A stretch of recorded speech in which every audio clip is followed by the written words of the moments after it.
Today we're doing things a little bit different.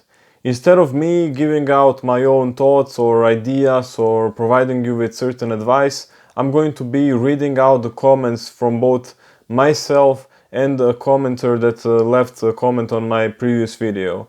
It's interesting back and forth, and I'm looking forward to seeing what you all think about this. So, whatever it is that you think, whatever your thoughts are, please leave them down in the comments below as we go through this together.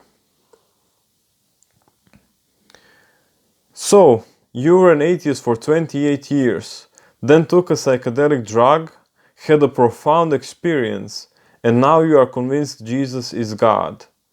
That's not evidence of anything except how powerful altered brain chemistry can be.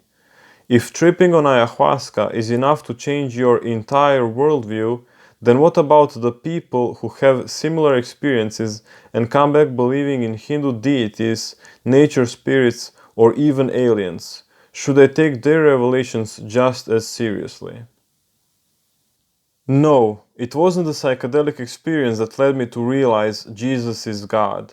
Rather, the evidence Christianity has provided was compelling enough for me.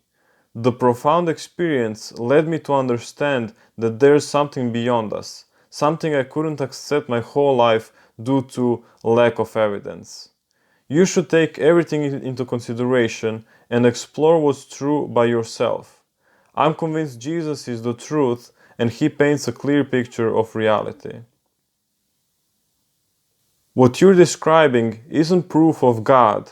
It's a textbook example of how the brain can generate intense, life-altering experiences that feel real but don't actually reflect objective reality.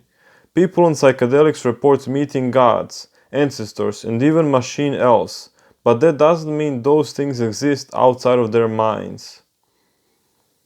And if you admit we can't prove anything, as you said, then what makes your experience more valid than someone else's? I do not claim my experience is more valid than someone else's, but I do try my best to follow the evidence. Nothing can be proven 100%, but evidence of reality is that there truly is some type of God. We're not random accidents or atoms evolved to a higher order. You argue that an altered state of consciousness isn't a reliable way to determine reality. That's fair. If someone were just hallucinating randomly, that wouldn't be strong evidence of anything external. But let's flip the question. If consciousness is just brain chemistry, then how do we trust any of our experiences, including love, logic, and even skepticism itself? If reality is only what remains when you're sober, then how do we account for the experiences of beauty, morality, and meaning? The fact that so many people across cultures and time periods experience encounters with the divine suggests that something real is being perceived, even if different people interpret it differently. The question is, which interpretation best explains reality? If this ego death convinced you that Jesus is real, then why didn't it lead you to a completely different religion? Why not Hinduism, where ego death is a core concept? Why not shamanism, which revolves around psychedelic spiritual experiences? You only ended up with Christianity because that's the framework you were already familiar with. The drug didn't reveal truth, it amplified what was already in your subconscious. Hey, this might be true. Who knows? Why Christianity and not another religion?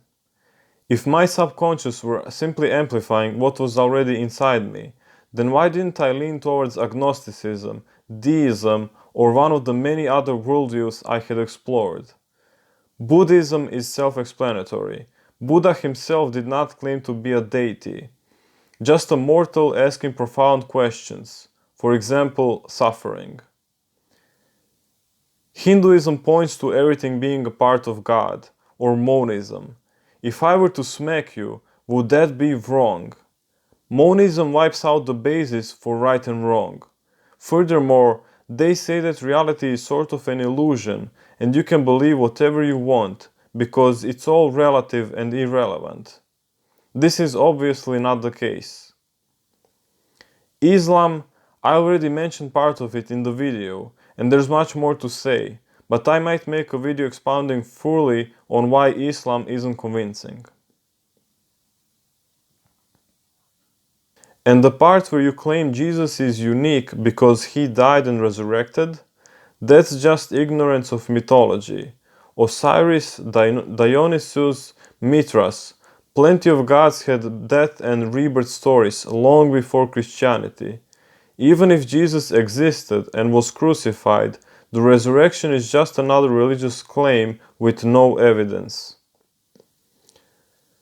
You bring up Osiris, Dionysus, and Mithras, suggesting that Jesus' resurrection is just another myth among many. But this argument has been largely debunked. Osiris, he never resurrected, his body was cut into pieces and scattered, and he became lord of the underworld, not a risen savior. Dionysus and Mithras, the so-called parallels are exaggerated or taken out of context, with most being late Roman era adaptations influenced by Christianity rather than the other way around. The resurrection of Jesus is unique because 1. It is rooted in historical claims, not just mythology. 2. It was witnessed by hundreds of people. 3. It transformed the disciples, turning them from fearful fugitives into bold proclaimers willing to die for what they saw. No other religious figure in history has a resurrection claim as historically attested as Jesus does. So no, I'm not afraid to crush my ego or open my mind. I just know that altered state of consciousness isn't a reliable way to determine reality. If the only way to see the truth is to take mind-altering substances, that's a huge red flag. Reality is what remains true whether I'm high or sober. And right now, reality still doesn't include a God. If my faith were based only on that psychedelic experience, then yes, it would be weak. But that experience led me to seek a deeper, and I found that evidence for Jesus, the reliability of the Bible, and the personal transformation I experienced all confirm the truth of Christianity. The real test of any belief is its lasting impact. Has it made me more loving, more honest, more hopeful? Has it given me a deeper understanding of truth? And for me, the answer is yes. I understand why you remain skeptical, and I respect your reasoning, but I would challenge you with this. If even one of these things, objective morality, the fine-tuning of the universe, or the historical case for Jesus, is pointing to something beyond materialism, wouldn't that be worth exploring with an open mind? Alright, this is where the commentary ends when it comes to back and forth that we had. I also asked two questions. What are you living for? And what's the evidence that what you're living for is true and reliable? Alright, that's basically it. With these two questions, I wanted to probe on what it is that this person is living for and what makes that, reliable, what makes that the true way of living. Because there is a universal way for us all to live and by which we should all live by. However, it is very difficult for us to all to agree because there are so many different opinions out there, so many different stories and mythologies that we cannot simply find the truth so easily. I'm not saying that I have the truth, but I am convinced for myself that this is the truth. And I would love to get into more discussion with anybody who's willing to put time and effort into this and to explore deeper topics such as morality, fine-tuning of the universe, love. All these topics are interesting and point to something greater than us. So that's why I said that there is something greater than us in the previous video. I do truly believe that God is real and exists. It's not that we just live out this life and die a meaningless death. There is more meaning to this life than what meets the eye at first. Thank you for watching this video. I really appreciate every comment and every like and every subscriber that I already received. Thank you so much, and I will see you in the next one. Ciao!